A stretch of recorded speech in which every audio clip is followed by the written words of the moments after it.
Okay, now we're going to talk about nutritional genetics. This became a great interest of mine. Years ago, we thought our son had schizophrenia, and that was really quite frightening. But I knew that I had two cousins who had schizophrenia, and I knew that that was a genetically based psychiatric condition. So, as it turns out, we found that we had a particular genetic allele that I'll talk about in this session. So, we're going to think about how important this is for all of us in the future. We want to think about the role of nutrition in genetics, and we're going to talk a little bit specifically about folic acid, vitamin B12, and vitamin D. Los And we're nutrientes going to think about new claves que employment afectan la expresión y opportunities. We supresión know that génica. dietitians and nutritionists Sabemos, may have a los role to dietistas y play. nutricionistas The tienen un actual rol que genetic jugar counseling en la done. asesoría. Se hace la I asesoría students think nutricional. about a master's Y, degree in genetics. eso luego mis estudiantes, pero imagínense un máster, un doctorado, porque ese es el futuro. La cosa es cambiar la nutrición desde ahora, para que sea otro escenario en el futuro. El proyecto del varioma humano es un grupo de gente alrededor del mundo que recoge variaciones en las enfermedades según los genes, la mutación de los genes. Entonces, ahora sabemos que desencadena la fibrosis o esto o lo otro. Entonces, sabemos lo importante que es esta información que compartimos entre todos nosotros y sabemos a qué nos enfrentamos. Cuando pensamos en todo este perfil, vemos que un biosistema es un grupo que interactúa en un sistema biológico. El camino biológico son los genes que se interrelacionan y las proteínas y pequeñas moléculas, mientras que una enfermedad es un biosistema que incluye componentes como genes, biomarcadores y las drogas. Tenemos dos genomas, el genoma humano, que viene de nuestros dos padres, que es estable, nunca cambia su composición a lo largo del tiempo, mientras que el microbioma viene de la madre, es extremadamente dinámico y cambia de individuo a individuo, incluso en el mismo individuo a lo largo del tiempo. El proyecto de los 1000 genomas es otro estudio en el cual se estudian las variantes genéticas que influyen sobre la enfermedad humana. Tiene como meta las variantes del nucleótido único en frecuencia del 1% o mayor en diversas poblaciones. El estudio de asociación del genoma completo, el WAS, permite saber qué es lo que está causando la esclerosis múltiple, por ejemplo. Está tratando de identificar cuáles son aquellas causas comunes que pueden desencadenar estas condiciones, estas enfermedades. La epigenética sería la actividad génica que puede ser estable durante largos periodos de tiempo, persiste a través de varias divisiones celulares, puede heredarse a través de varias generaciones, todo sin generar cambio alguno en la secuencia primaria del ADN. Creo que la clave ahí es pasar varias generaciones, mientras que el proyecto de varioma humano es una investigación excelente porque nos indica hasta qué fue lo que comió nuestra madre. Tal vez justo en esta habitación. Pero una mamá promedio ni siquiera se da cuenta cuál es su propia programación o cuándo va a venir su siguiente bebé o cuál va a ser esta siguiente generación. Entonces, cargar con la obesidad de los nietos es bastante carga para tener como abuela. Entonces, debemos conversar con estas mujeres jóvenes con el rol que cumplen en proteger a las siguientes generaciones. Una mal programación epigenética durante el desarrollo puede tener un efecto persistente en la salud del descendiente y ser transmitido en la siguiente generación. La expresión génica en los factores alimenticios, en especial el folato, puede alterar la presión génica y tener consecuencias para la función celular que puede afectar la salud por el resto de nuestras vidas. La metilación del ADN, ¿se acuerdan la clase de química, de biología? La primera modificación epigenética descubierta es la metilación de los residuos de citosina en las moléculas del ADN. Entonces, la metilación del ADN está ligada con el silencio transcripcional y es importante en la regulación génica, el desarrollo y la tumorigénesis. Entonces, no puede ser un ADN silencioso, pero hay genes que pueden desencadenar un cáncer. Entonces, estas actividades que dependen de la metilación son la síntesis y reparación del ADN. Piensen en sus propias células. Por ejemplo, ¿cuántas células se pueden estar reparando ahorita mientras conversamos? No sabemos, ¿verdad? No sabemos qué está pasando en nuestro cuerpo.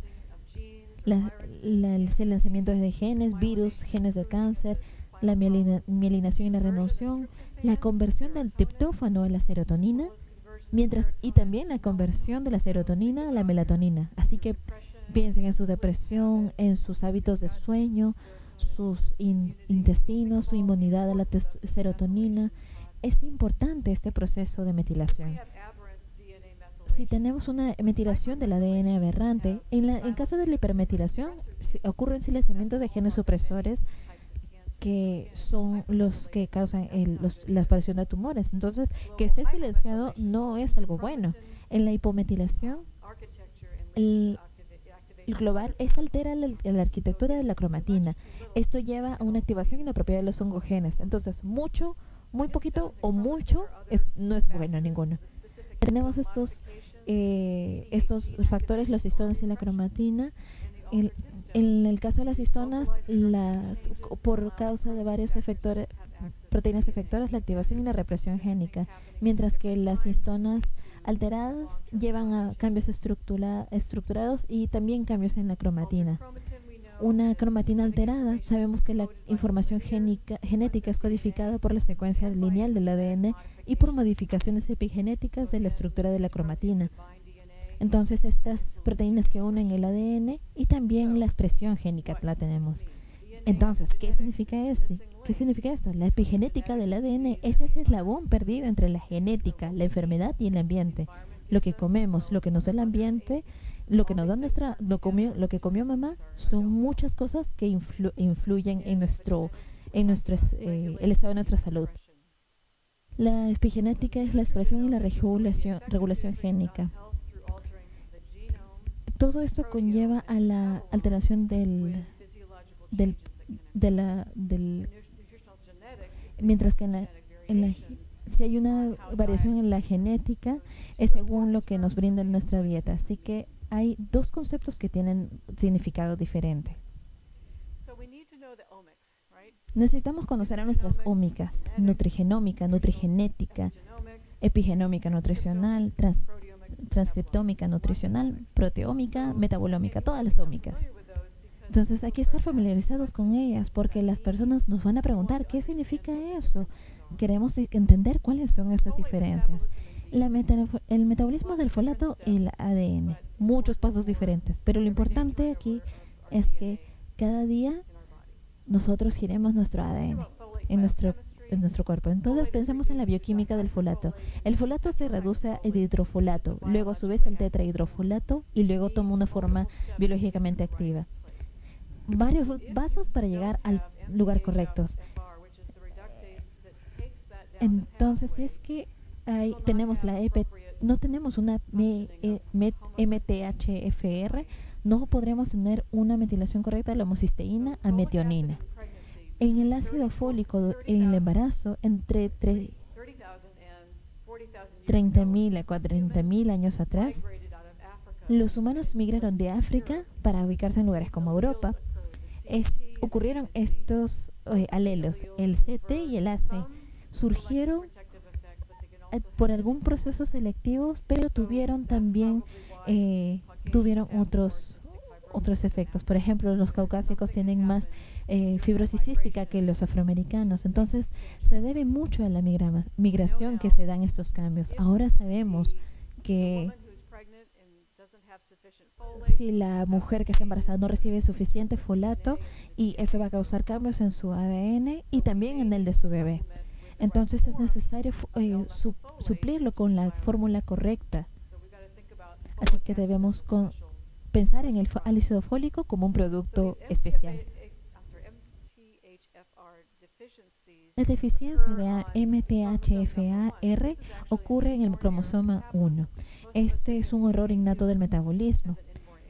El PQU se considera como un error innato y estos son los más comunes. Puede conllevar promover la leucemia aguda, el labio leporino y paladar hendido, el retraso de desarrollo, anomalía en la forma de caminar, el cáncer gástrico, homocistinuria, la infertilidad o aborto espontáneo. Es mejor investigar. Esta mujer tiene una alteración en su MTHFR, no puede metabolizar bien el folato. Un accidente cerebrovascular pediátrico puede ocurrir, la enfermedad arterial periférica. Una vez más, mi hijo y yo pensamos que nuestro hijo tuvo esquizofrenia porque ambos compartíamos este gen. Yo tengo uno, él tiene uno, entonces nuestros dos hijos, cada uno tiene uno. Entonces hay que preocuparse especialmente si tenemos una persona que tiene esta condición. Mientras que si tenemos una de nuestras pacientes es una mujer que tiene la intención de quedar embarazada, hay que estar bastante atentos si estos niveles están en lo correcto. Yo conversaba con mi hija cuando me dijo que quería ser madre y le decía que ¿quieres embarazarte? Ok, pero necesitas consumir una buena cantidad de ácido fólico.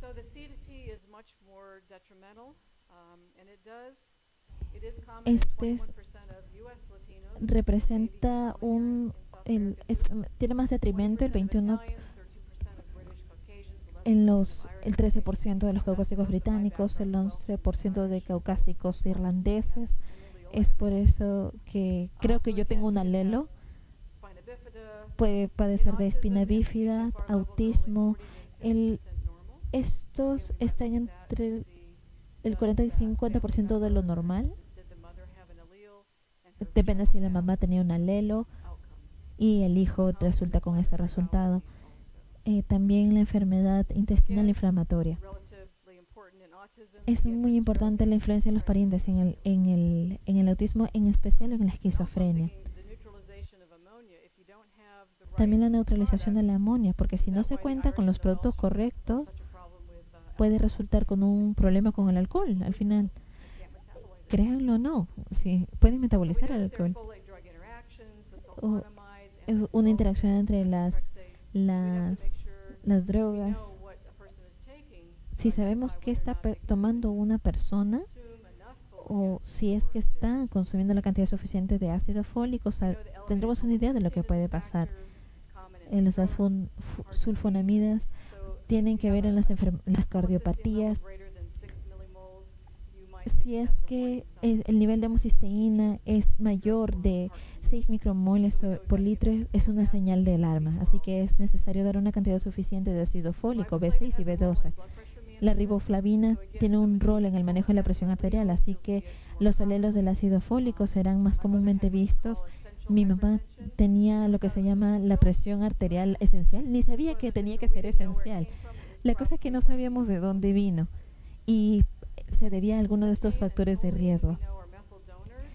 Tenemos a nuestros donantes de metilo que ayudan a una transmetilación correcta, así que recomendamos que la gente coma más germen de trigo, espinaca, mariscos, algo como eso. Mientras que el metabolismo de la colina tiene un gran rol en la metilación. Es igual de importante, al igual que el ácido fólico en el embarazo.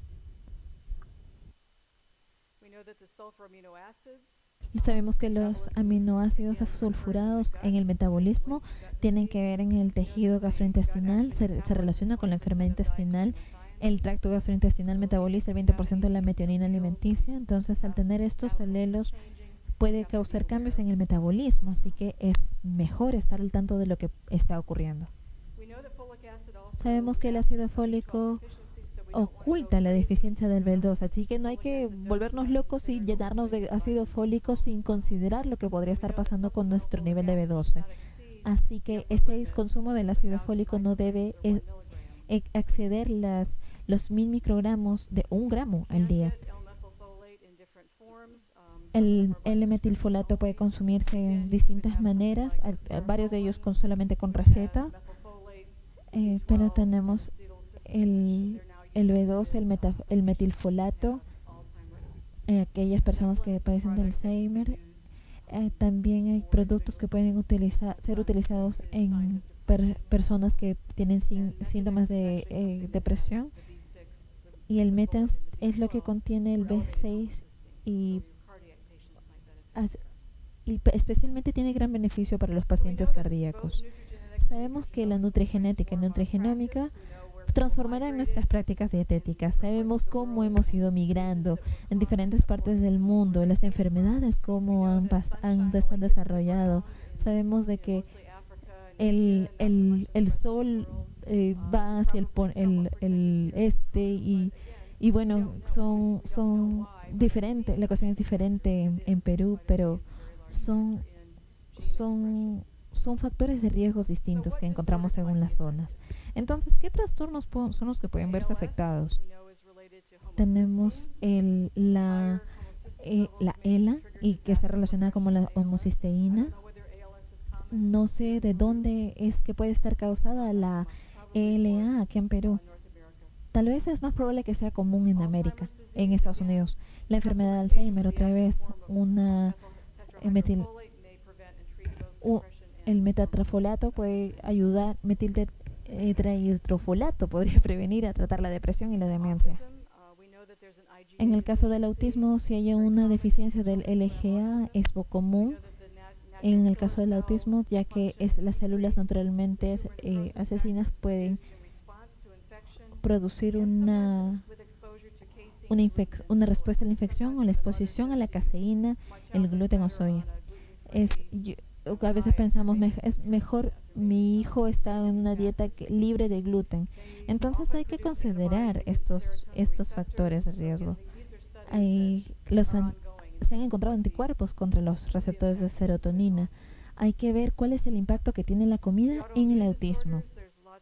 Los trastornos autoinmunes es cuando el receptor beta solamente se detecta en la placenta. Cuando hay personas que son sobreexpresados a los macrófagos activados y las enfermedades autoinmunes y algunas células cancerosas. Sabemos que se da un recambio óseo en los tioles y las homocisteínas, están involucradas en el metabolismo y se incorpora en el colágeno y en las enzimas. Los niveles de homocisteína son un factor de riesgo para el desarrollo de osteoporosis. La epigenética del cáncer. Normalmente son silenciosos por la metilación del ADN.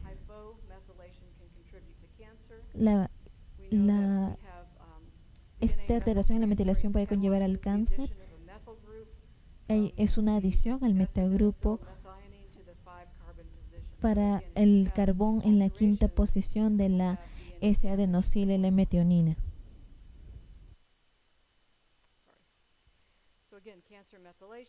Una vez más, cáncer y metilación, la transcripción nutricional, si los componentes alimenticios aumentan o disminuyen, la expresión génica puede representar una variación en la respuesta a sus alimentos. Entonces hay que saber cómo respondemos a diferentes ingredientes. La variación en el patrón de metilación de nuestro ADN va a afectar nuestra respuesta a la comida y viceversa. Los cánceres, al seno, colon o urinario, tienen los genes involucrados en regular la acetilación lenta, intermedia o rápida. El gen N-acetiltransferasa afecta la acetilación de aminas heterocíclicas. Entonces, si tenemos la carne en la parrillada, de carne roja, hay que tener cuidado porque tiene todas estas alteraciones. A veces no hay una respuesta a estos cambios de dieta. En el caso del cáncer de colon, el estado bajo de folato aumenta el riesgo de cáncer colorectal, pero también el exceder en la suplantación de folato puede promover el cáncer también.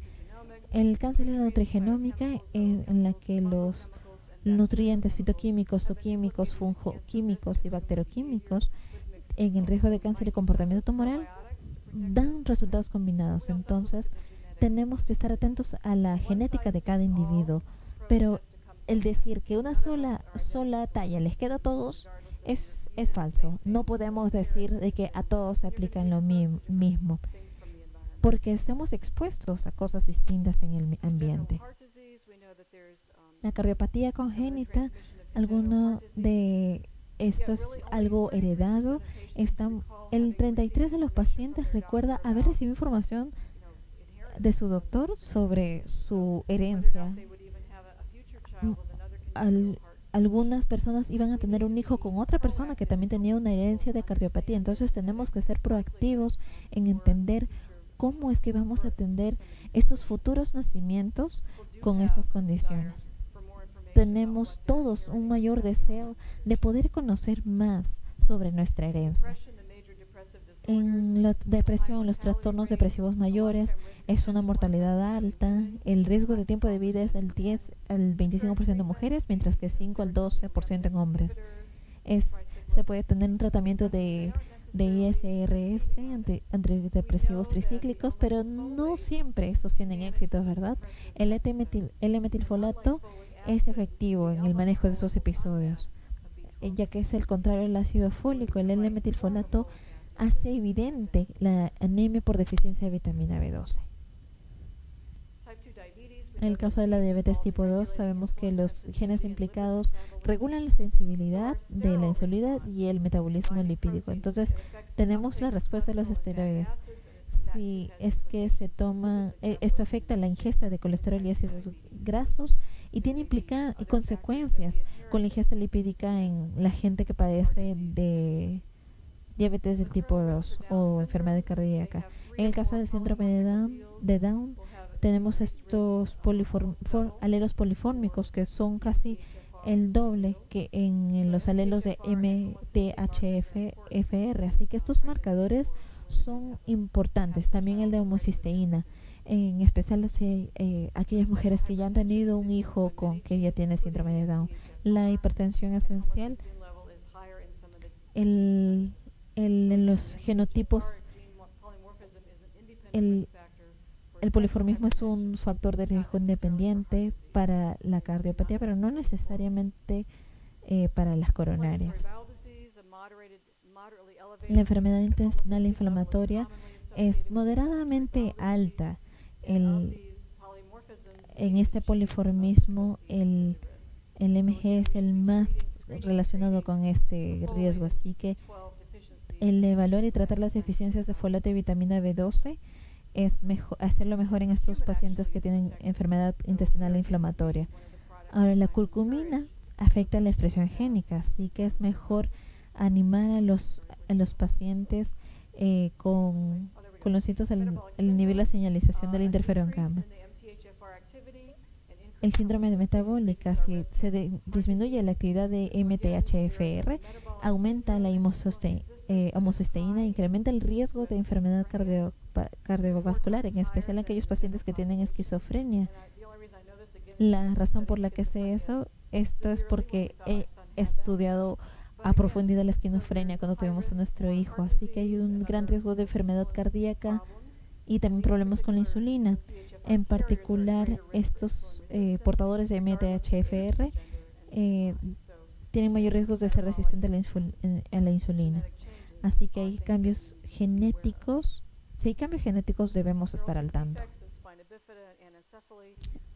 Defectos del tubo neural, como la anencefalia o la espina bífida, ocurren el día 28 de gestación. ¿Cómo siquiera sabemos si estamos embarazadas en los primeros 28 días? Entonces hay que animar a las mujeres jóvenes que empiecen a tomar ácido fólico antes de quedar embarazadas, porque esto es algo que se puede manejar y no podemos manejarlo, perdón, y a los 28 años no vamos a saber, 28 días no vamos a saberlo.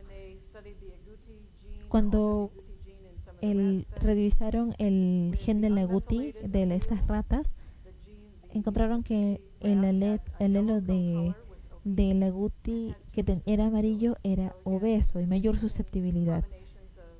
Entonces hay alteraciones en la metilación que conllevan a estados de enfermedad, estados patológicos. O la obesidad de los mastocitos son esenciales en las respuestas alérgicas. El tejido adiposo blanco de las personas obesas contiene una gran cantidad de mastocitos y también son inflamatorios en la obesidad. Entonces es necesario ayudar a reducir el peso o reducir el estar ganando peso todo el tiempo. La obesidad en la infancia, sabemos que las variantes de los 4 genes, el FTO, el MC4, RNPC1 y el APOA2, alimentos altos en grasas y aquellos que tienen alto nivel de grasas saturadas, va a conllevar a que tengamos que brindar un tratamiento dirigido. En el caso del Parkinson, sabemos que cuando tienen un MTHFR de mayor que T poliformismo, hay mayor riesgo de Parkinson en los fumadores. La diálisis renal y el niveles de PCR son aquellos que en el estudio hubo quienes recibieron 50 miligramos de 5 MTHF de manera intravenosa, mientras que otros recibieron 5 miligramos al día de ácido fólico. Entonces, el recibir ácido fólico marca una diferencia. La artritis reumatoide, el metotrexato, el poliformismo del MTHFR A12980C. Tenemos que saber de estos aspectos genéticos para entender también el metabolismo. Este es un ejemplo del proceso de cuidado nutricional. Vemos dónde está el diagnóstico del problema, donde la persona tiene un nutriente alterado, consume un nutriente alterado, entonces no puede metabolizar el ácido fólico que consume por vía oral, y como evidencia la evidencia es el poliformismo del MTHR. Entonces es identificar la cantidad correcta de ácido fólico que hay que dar. En los principios de la nutrigenómica, lo más común es que se ve alterada la expresión génica o la estructura genómica. La influencia de la dieta sobre la salud depende de la dotación genética del individuo, los genes en donde las variantes normales comunes se regulan por la dieta, y las dietas inapropiadas en algunas personas y bajo ciertas condiciones crónicas pueden conllevar a enfermedades crónicas.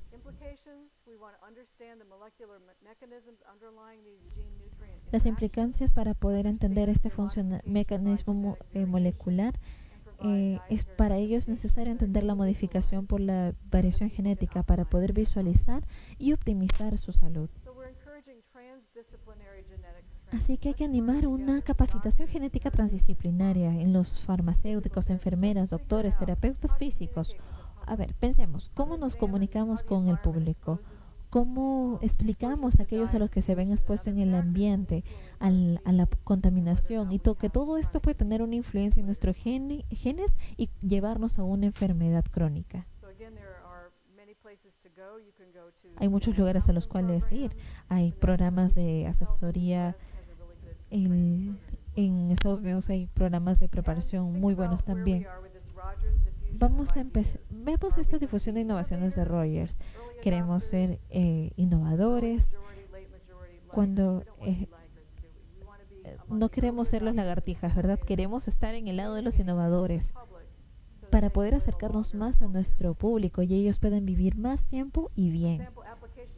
Una muestra de la aplicación teórica es un entendimiento de los conceptos básicos de genética y genómica, incluir esos antecedentes genéticos cuando evaluamos a alguien y coordinamos los casos.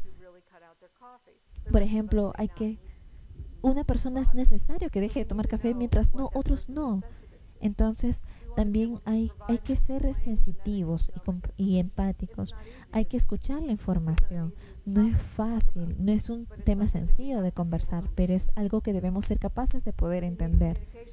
Necesitamos de habilidades de comunicación, de escuchar, de poder hacer la habilidad de poder llevar a cabo una evaluación interpersonal, muy buenas habilidades para poder prestar nuestra atención a lo que nos dicen, comunicarnos de manera efectiva, entender las oraciones escritas y también responder a las reacciones de los demás. Sabemos que es algo importante, pero no simplemente hay que lanzarnos a hacerlo, sino que hay que estar entrenados en hacerlo, porque se trata del futuro de una mujer, de alguien, del embarazo de alguien. Tenemos que entender la conducta humana y cómo se desempeña. Debemos poder diagnosticar y tratar las lesiones humanas, enfermedades y deformidades entender que la nutrición tiene un impacto, que no limitar nuestro alcance de la práctica y entender la conducta a nivel grupal. Debemos ser capaces de poder escuchar y entender la información y entender información y comunicar información que puede resultar compleja. Reconocer cuando no estamos en lo correcto y también combinar datos para elaborar reglas y conclusiones según las cuales se puede vivir. Debemos poder dar nuestras ideas, leerlas y entenderlas para darlas por escrito. Tal vez escribirlos para ellos de una manera simple, fácil de entender. También otra es saber brindar información y apoyo para las familias, a aquellos que tienen nacimiento, sus hijos nacen con ciertas condiciones o enfermedades, dar asesoría de apoyo, estar ahí para ser defensor de nuestro paciente, ser capaces de poder brindar recursos y nosotros mismos ofrecernos como personas. Entonces, son 3 aspectos. Hay que ser sociales, investigativos y artísticos. Hace unos años tenemos que buscar ser reconocidos como los expertos en nutrigenómica para estar al mismo pie que los demás profesionales de la salud. Entonces nos ganamos el respeto que necesitamos tener y sabemos cómo es que debemos dirigirnos a nuestros pacientes. Hay todo un equipo de médico, entonces cada una de esas personas que participa es experta en su campo, nosotros también. Y una vez más, esto desde que inicia nuestra vida hasta el final. Les animo a que procuren entender de qué se trata la nutrigenómica, la genética nutricional, no tengan miedo. Lo mejor es ser capaces de poder brindar los recursos necesarios. Sí, bueno, eso es todo.